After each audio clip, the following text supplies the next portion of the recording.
প্ৰথমতে বোৰ্ডখান মুছি লওঁ আচ্ছা আপোনালোকে জিএছ পঢ়ি আছে না নাই মেথছ ৰিজনিং প্ৰেক্টিছ কৰি আছে না চবে আজি আমি চাম জিএছৰ এটা প্ৰিভিয়াছ ইয়াৰ কুৱেশ্যন চ' আপোনালোকে বহি কলম লৈ আহক আৰু বহীত নোট কৰি লিখি ৰাখক এক্সামত বহুবাৰ সুধিছে প্লেনিং কমিশ্যন ইম্পৰ্টেণ্ট অলৰেডি আপোনালোকে প্লেনিং কমিশ্যনৰ ওপৰত পঢ়িছে চ' কুৱেশ্যনটো চাই লওক প্লেনিং কমিশ্যনৰ যিটো আইডিয়া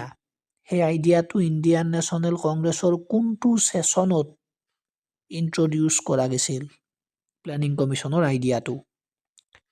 চ' বহীত শ্বৰ্ট নোট কৰি লিখি ৰাখক প্লেনিং কমিশ্যনৰ আইডিয়া ইণ্ডিয়ান নেশ্যনেল কংগ্ৰেছৰ কোনটো ছেছনত ইন্ট্ৰডিউচ কৰা গৈছিল ইম্পৰ্টেণ্ট এক্সামত সুধিছে জিএছৰ প্ৰিভিয়াছ ইয়াৰ কুৱেশ্যন কোনটো ছেছন মনত ৰাখি থ'ব Haripura session okay Haripura session কেইটা হৈছিল 1938ত হৈছিল হৰিপুৰা ছেছন এই ছেছনটোত কি কৰা হৈছিল প্লেনিং কমিশ্যনৰ আইডিয়াটো ইন্ট্ৰডিউচ কৰা হৈছিল